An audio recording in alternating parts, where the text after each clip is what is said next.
Alright, welcome back. In this video tutorial, I'll be going over how to set up a new full body avatar from scratch.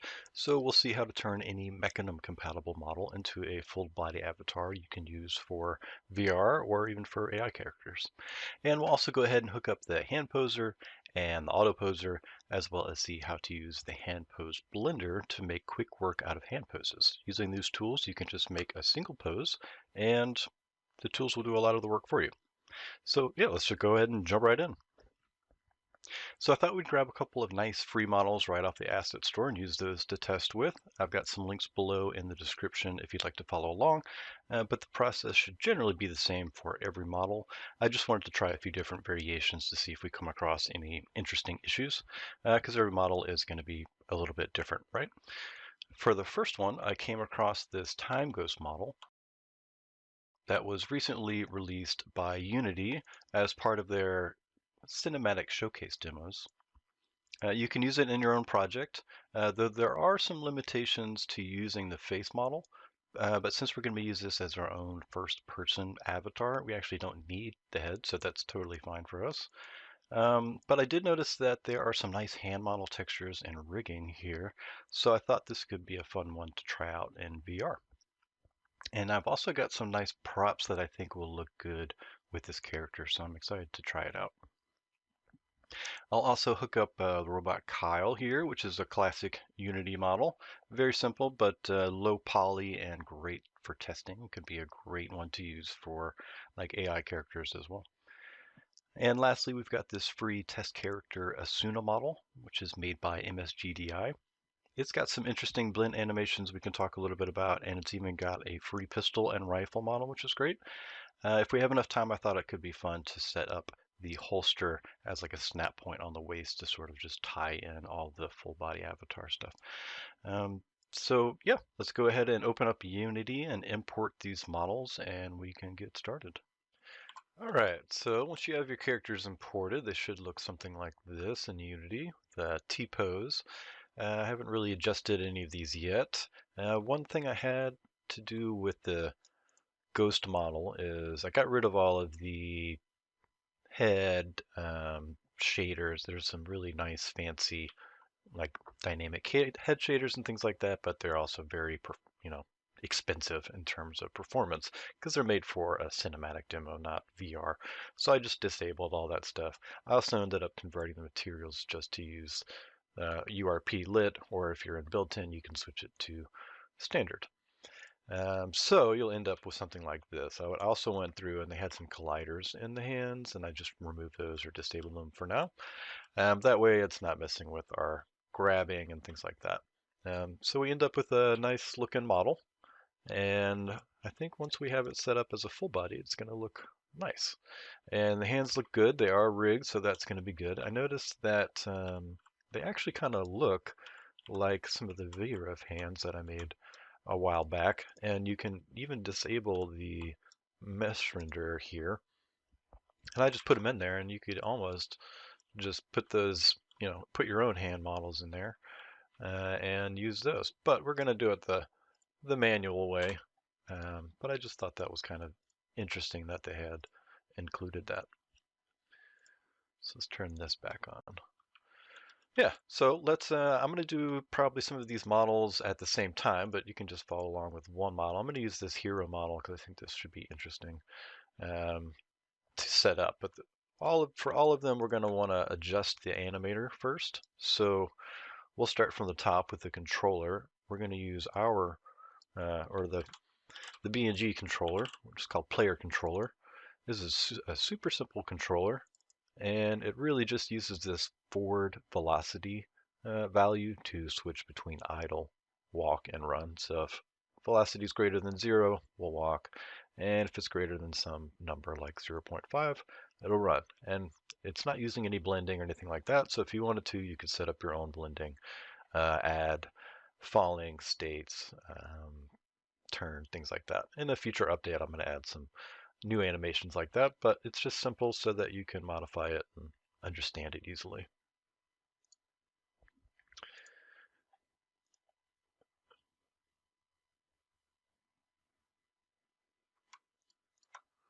Right, so we have our controller set to our player controller so that we can animate the, from between idle and move. For the avatar, we'll leave the avatar for its, the way it's already set. We'll see how we might need to adjust that in a little bit. We're going to uncheck apply root motion because we don't want the animation to move the character. We're going to use our character controller to move it. Animate physics, you can leave whatever. Update mode's fine. Culling mode, I like, since it's our player character, we're just going to set it to always animate. I don't see any reason to cull anything. And that's it. So let's start with the hero here. The first thing that we want to do is add there's two main components to get this IK stuff working. The first one's going to be character IK. And as you can see, when you add it, it actually pre-populated everything for me. It was able to find references to what it thinks that you're probably going to use these for, but I'll just remove these. If you wanted to add them back, you can always just come up here and hit reset, and that's going to find the head and the left and the right hand target on your rig if it can. The left and the right foot are not on the rig, but they're actually found on your avatar, and this is auto-assigned because the avatar and the animator knows what a left and a right foot is. So if I were to come over to Robot Kyle, and looks like I already had one here, I'm going to remove this. And if I were to add it back, we'll see that it is able to specify the left and the right. So a lot of this will be done for you, but we're going to do it manually anyways in case you're doing it to maybe a custom rig or a new one. So follow head, this is going to be the transforms that we need to have the head look and the left and the right arm look and the feet look, which we've already been assigned. So for follow head, typically that's going to be the center eye anchor or the main camera that is your VR head. But just for demonstration purposes, I think we'll just make some new targets and assign those so we can see how they're working. Let's call this hand target, and we'll make this hand target, how about left? So now let's assign those. We'll assign the head target and the hand target. Let's do this one. And then the left. And we'll want to position them so they're not, that's probably fine. Let's just go ahead and see what this looks like. Should be interesting.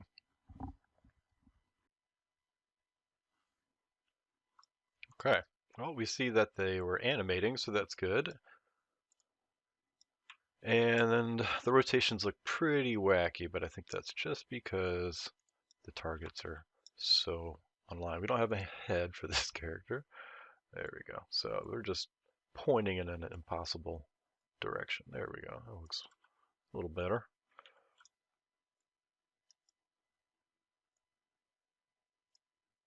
Let's get it somewhere a little more natural.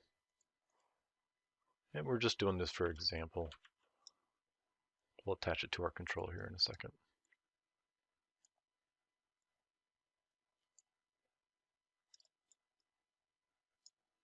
Yeah, so this is all working. We can see how if we were to simply just take these transforms and attach them to anything, it could be a character or our VR rig that we're using, it'll follow the controllers around. And we can also, let's check out the foot IKs, make sure that's working. So if I move this character down, he should sort of crouch a bit. Oh, not rotate. There we go. And you can also see that as I move the character, he starts to walk a little bit. And that works by applying the velocity here. Let's see if I can.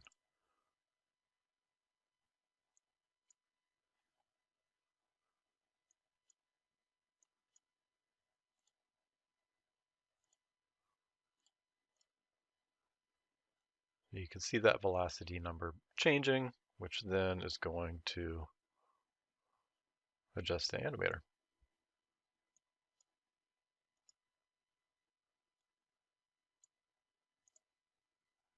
Okay, great. So that part's working.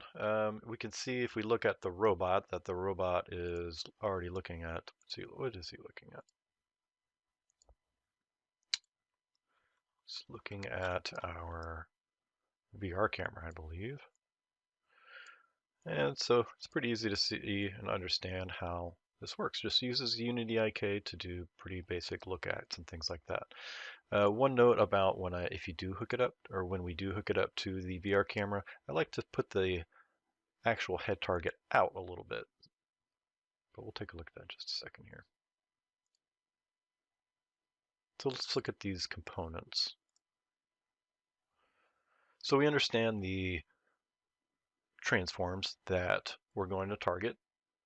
Apply a velocity to animator. We just looked at that and how it will apply a velocity number to the animator, and that animator will use that to transition. You can also use that for blending animations if you'd like. Feet grounding, we saw how as we moved the player down, the feet stayed planted on the floor as long as we weren't too far away. And that's what these settings control. The idea is that as the feet animate, we can do a raycast from these transforms. And we'll raycast down.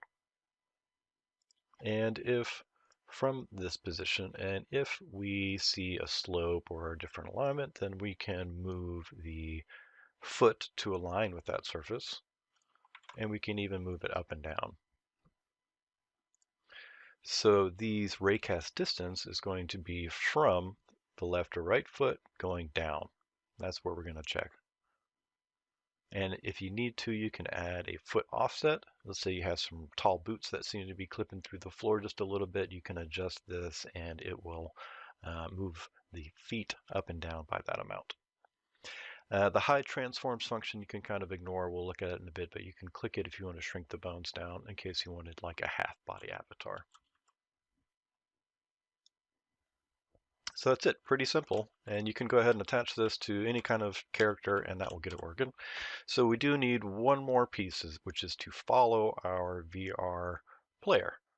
And for that, we'll use the character IK follow.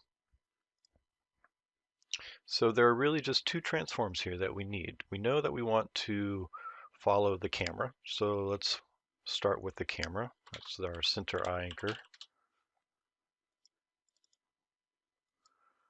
But we also know that the camera is going to be rotating. It's going to be looking around. We're going to be looking at stuff. And we don't want the player to rotate with the camera. So we have this ability to specify a player transform. And this is really the forward and upward vector. So player is maybe not a great descriptor, but the idea is that you're separating the camera and your player, the move object and the follow object.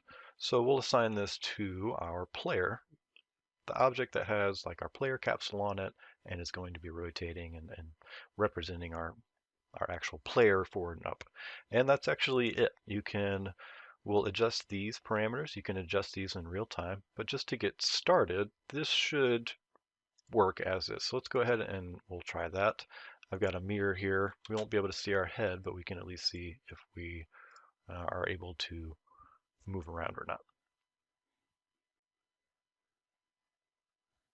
Okay, so looks like we forgot to set some things up, but the player is indeed following our body and moving. We just need to assign our hands to the proper transform. So let's go ahead and do that. Right, so head target is not going to be these. We want to assign it to our camera, which would be the center eye anchor. But what I like to do is have some sort of target in here. We can use the one that's already there, but I'll just make a new one for example purposes. So we'll call this eye target offset.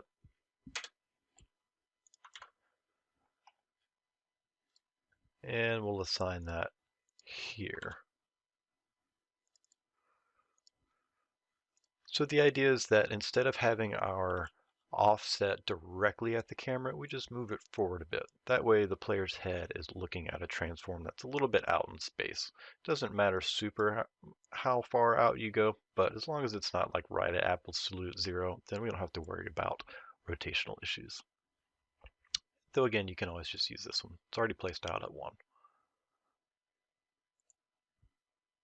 All right, so then we need to follow our left controller and our right controller. So you could use the left controller transform or the right controller, but we want our hands to snap to our grabbable objects. And that's what this model's left and model's right transform is for. So we've already got a convenient little IK left hand target, right hand target. So let's use those. Otherwise, you can just create a new transform or use this one. But I like to have an offset, so we'll stick with these under here. And if we don't like where these are, we can hit play and just adjust these and then keep the position and rotation. So I think that should do it. Let's take another look at the IK follow. We know that we have a position offset and a look down offset. So let's talk about that a little bit before we hit play again. So if we know that our objective is to place the body under the camera, we don't want to place it straight above the character because otherwise we'll see inside this model's soul and we don't want that. We want to kind of be out here a bit. So we want to offset the body back. So that's what this Z negative 0.1 is. However, sometimes if you're looking down, you might end up rotating to where you still can see there, or you might come into some issues. So what we can do is once we're looking down past an angle, this looks good, this looks good, this looks good. Oh, now I can see a seam. We can see what this angle is specified here and start to adjust the offset so that maybe it pushes the body back just a little bit when you look down past that angle. So that way you look up, and as you go, it will keep the body in line. So that's what these two values are. And we can adjust these in play mode. So let's do that right now. Okay, so now since we're using the VR emulator, we can check out the camera rig transform. And as I move up and down, you can see these rotation value changing. That's what angle we are. So at 0 is straight looking ahead. And then we can have something like 45 here, 45 up there. Okay, so as we look down, we can see we're looking down around 50 degrees, and this actually does a great job of keeping it under there. So I'm going to adjust the values a bit so that we can see our body. Let's just set this to 0 and 0. So I can see under my body. We don't want that. So let's look up a bit and find a good base value to start with. We'll move the body back a little bit. We'll stick with 0.1. We'll keep these the same. And as I look down, let's see if I can see inside. Okay, so I can see inside the body. What degrees is that? That looks about 63, but I want to start lerping a little bit before then. So maybe we'll do, let's go 55 again. So here we'll set the down look angle to 55. Max look angle is just when we're looking all the way down, it's 90. This will likely never change. It'll always be 90, but it's there in case you need to change it. And so now the idea is when we look down, we want to move that body back a little bit. So if we look all the way down at that 90 degrees, now we can tweak this a little bit until we find a value we like that we're going to interpolate between. So negative 0.22 looks great. So but, oh, okay. So if we look around, we see that as we animate, as we move, our body is kind of, animating and seeing that. So let's pull it back a little bit. Now the idea is that when you look down and you get to this 55-degree angle, it's saying in between 55 and 90 degrees, we're going to start interpolating between negative 0.1 and we'll just say negative 0.4 for a nice even number. So if you're at 55, you'll be at this angle. And if you're all the way down, we'll be at this negative 0.4 angle. So now you can see as I look down, even when I'm animating, it's able to keep that body up. So that's the general idea, and that's it. You just kind of tweak these angles depending on your animation and see how that works. So I like these angles, so I can go right click, copy component, and paste component values. So now I know I have all these values on here. You don't have to unparent and start. As you can see, all of these are already unparented. But if you wanted to, you could put it as part of your prefab, like I've got it under here for the soldier. Okay, great. So let's check this out in VR now. I just want to see how this looks. All right, here we are. These actually look really great. The textures look really good. The rigging looks good. You can see they have some nice details up close. If I kind of move the wrist a little bit, you can sort of see some issues here with rotations, but we can fix that with a couple tweaks to the avatar, which we'll look in here in a bit. You can see if I move around, my scale is correct. So if I'm actually standing and not squatting down, I'm actually moving down here. There we go. So yeah, the one thing you'll notice is the hand's super flat, so we'll want to hook up the Handposer to that. But overall, everything looks good. Yeah, let's try out the couple more models here and see if we come across any issues there. All right. All right, here is Robot Kyle. Looks good. You can kind of see the eyes in the front. So we can talk about how to fix that for this model. I also noticed if you put the hands out far, they kind of disconnect from the arm, but that could be a feature because then you could hide the hands and put your own models on there. But yeah, it seems to be working well. I can see my body well. Actually, default settings seem to work just fine. So we can see our eyes coming through there. The easiest way to fix that would be just clicking this hide head button here, and whoop, there we go, easy. Now you can't see your head as you go through, but you notice you can't see it on the mirror either. What this does is just shrink the head bone transform down. You can actually use it on other parts as well, left arm, right arm, in case you wanted to just use the body, or let's see if this works. Yeah. So if you wanted to hide the hands and apply your own hand models there, then you could do it like that. So the only issue with that is you can see you don't get shadows and it doesn't render in a mirror. So there are a couple ways that you can fix that. The first would be if your model it has a separate mesh, you can simply put the mesh on a different layer. Or let's have a look at Asuna, for example. So as soon as the mesh is separated, the hair, for example, is separate. So you could switch this to shadows only, so that when you're here, you will still get the shadows on the ground, but you won't see it when you are rendering through a face here. So if you're looking through the eyes, that's creepy, then you won't get the hair in your face. Alternatively, you can put it on, say, a transparent effects layer, and then in your main camera, just make sure that it's not rendering in your main camera for culling. So don't render here, and then in your mirror, we will make sure that your mirror object does, in fact, render that transparent effects. This does use a render camera, or render texture, I should say, which can be quite performance intensive. So you might consider using another method like a shader, or perhaps I've seen some methods where you actually duplicate the character and use like a cutout shader where the character is in another room and you're just looking at more like a window than a mirror. But that can be an effective solution as well. All right, yeah, so the Robot Kyle looks great. Let's check out the Asuna, see if we have any issues with that one. All right, so here we have the test character Asuna model. Looks good. Um, yeah, you can see some little issues on the joints there as we rotate. We can show how to fix those in a minute. I also noticed if you stick your hands out really far, they don't quite reach, so we can actually extend that arm length a bit, which is also in the avatar.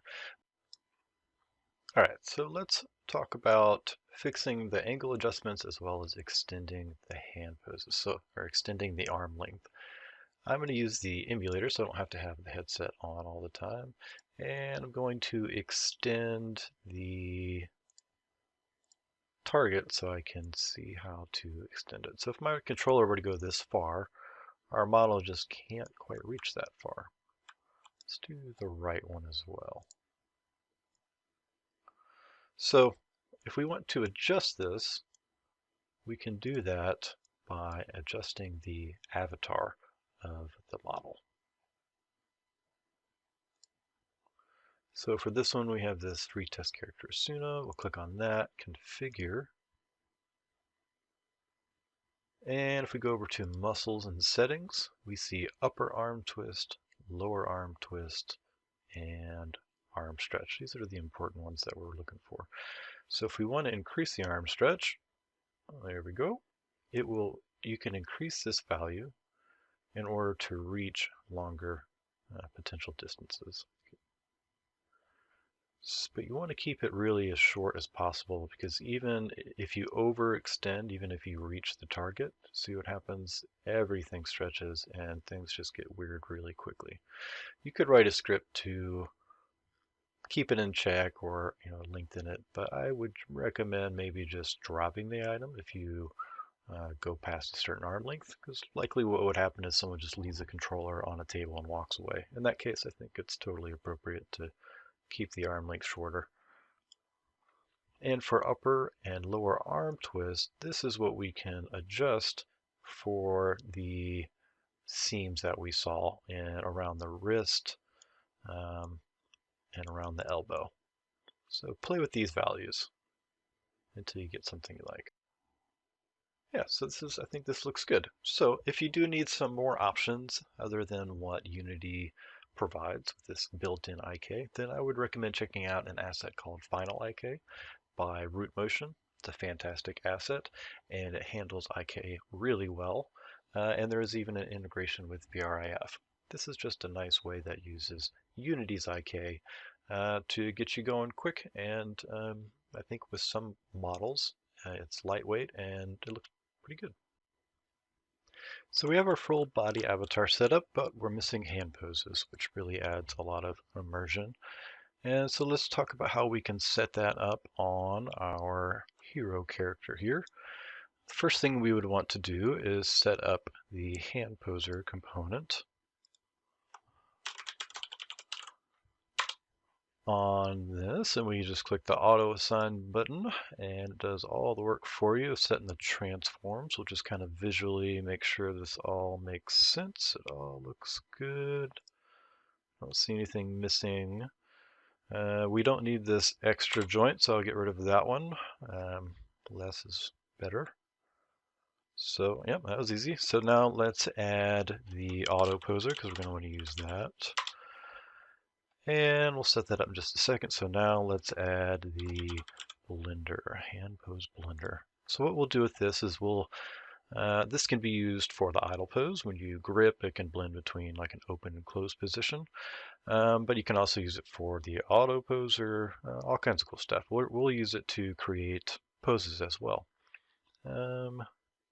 So what I like to do whenever I get a new model that I'm working on the hand poser is immediately save the pose that is on the default hand. That way, if we accidentally assign it to something to the wrong pose and we get a spaghetti hand, we can just reset it back to this default pose. So I'm going to call this default right, let's call it ghost default right, and it'll be open. And we'll do the same thing for the left one as well. So we'll auto assign the left hand. That all looks good too. Don't need the prop. And let's save this default. Okay, so now if anything goes wrong, we'll have something that we can reset to. I like this right hand, but I'll tell you what, let's start with the left one, and we'll show how we can use this hand pose blender. This flat open hand can be great for the AutoPoser. So you see these little white objects here?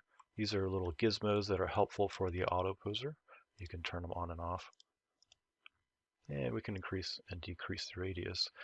You can see the tips aren't perfectly at the end there, so what we can do is, where's the auto? Is set these up, auto setup. Oop. Yep. And now we can actually take these colliders and manually adjust them. It's hard to get it automatically because it doesn't know the finger length. But we can always just go through and make little small adjustments. The rest look pretty close, minus maybe the pinky.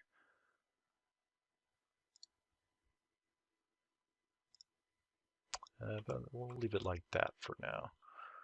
So, in order to use the hand pose blender or the AutoPoser, we need a closed hand pose.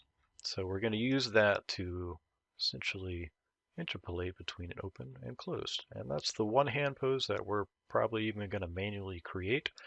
And then we'll assign it to our pose blender and see how that looks. So I'm going to go ahead and get started on that. I'm a programmer, not an animator, but I've gotten pretty good at posing these. The trick, in my opinion, is to just use the rotate tool and just stick with one axis and make small adjustments. And just kind of work on this until you get a closed fist. Okay, so I've got a pretty good fist pose, so let's save that as, call it ghost closed left. All right, so that's our one pose that we'll use. We will just assign this to our hand poser. So we're going to use it for our open and closed. Let's see, where's that?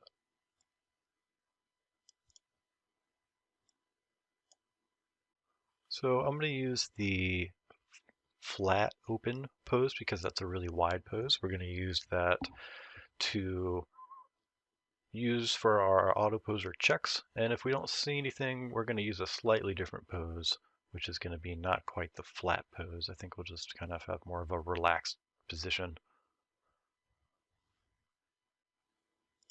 Something like that. We'll see if that works with the right pose or not. For most models, or maybe not most, but many models, you can use the same pose on both left and right hands. Sometimes you might have to mirror them. For collision layer mask, as for the AutoPoser, we're just going to do grabbable and maybe default. Okay. And we'll use the open and close so that we can blend between these. Okay, so now that I have the blender set up, I'm in play mode now. That way I can get live updates. And so I can use the hand pose blender if I want to create some new poses. So you can see how this goes from the open all the way to the close. So let's say we wanted to make a pistol trigger. So you could do sort of like something like that. And again, it's just from the close pose. So if we wanted to do a pistol trigger, you could do something like that. And then move the thumb down, maybe around your weapon. So looks a little awkward on the trigger, but I'm sure we can tweak it. So you can use the hand pose blender to do a lot of poses, and then if you need to, just come through here. Don't update it continuously, and then you can come and make some small modifications. So it really simplifies the process. So let's go ahead and hook this up to our hand controller so that we can use it on our VR player. So we have let's find that. So here's our hand controller. So we need to set the hand poser. Let's find that on our left hand. Assign the AutoPoser as well, and then for idle pose type, we're going to stick with the hand poser, which means when we hold grip or trigger, it's going to blend between these poses. So let's assign these poses again. So it's going to be that's close. So let's do close left, and then I think this is open.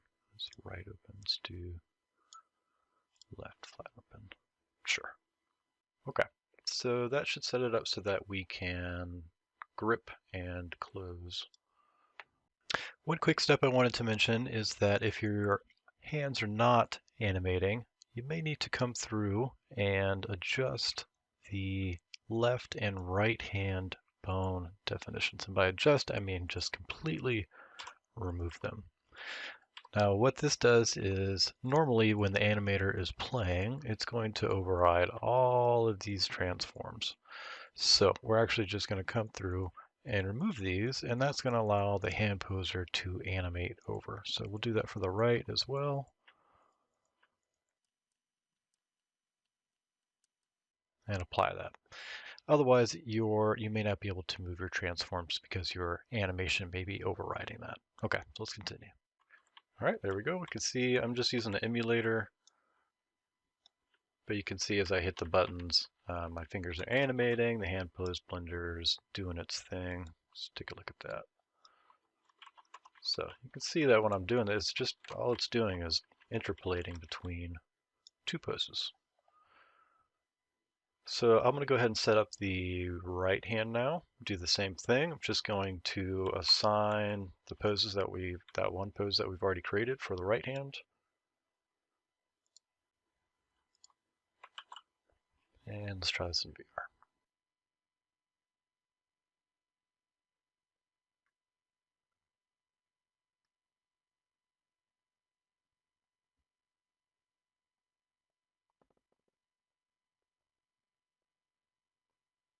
Okay, so that's working. So let's go ahead and adjust some of these objects to use our new hand poses.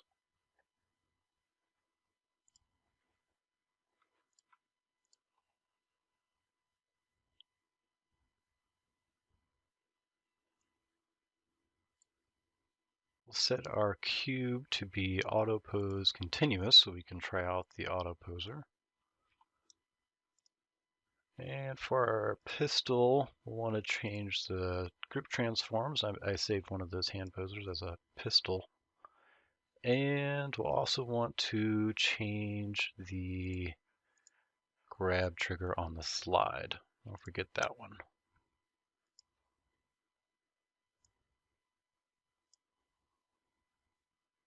All right, let's try that out.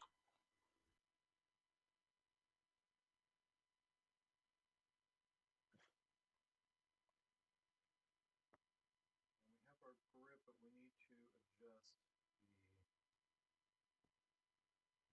grab point on here.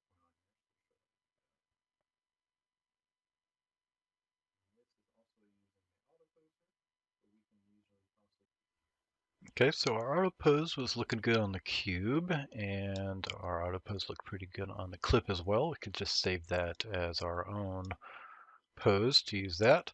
Though our grip was a little off on the pistol, so let's look at how to fix that. So I like to change this to toggle, so I can just do it right in the emulator, and then that way I won't drop it. Okay, so you can do tap X to grab it. And now we'll just adjust that transform till it looks more natural.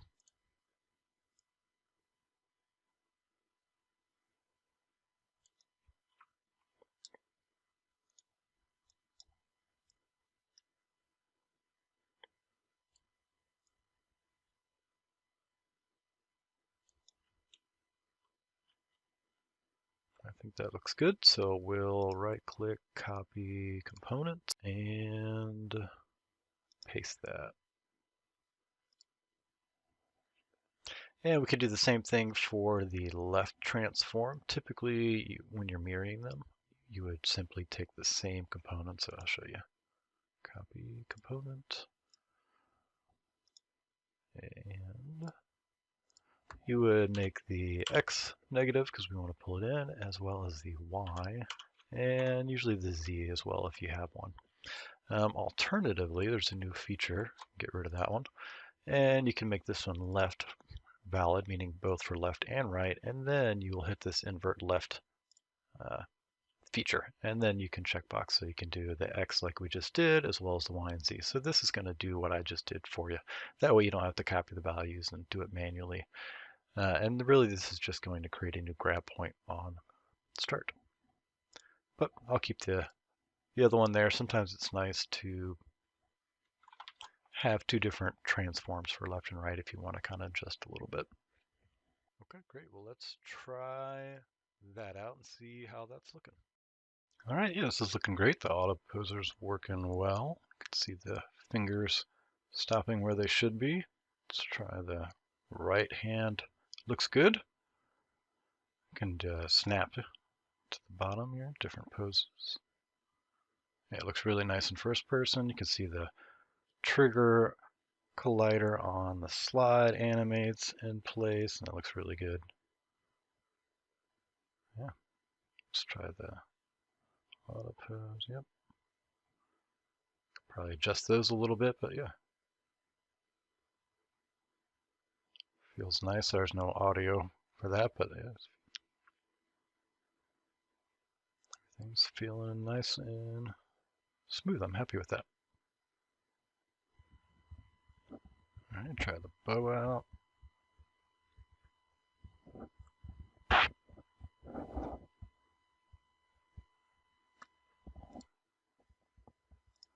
like the bow works really well with this hand model or with this avatar.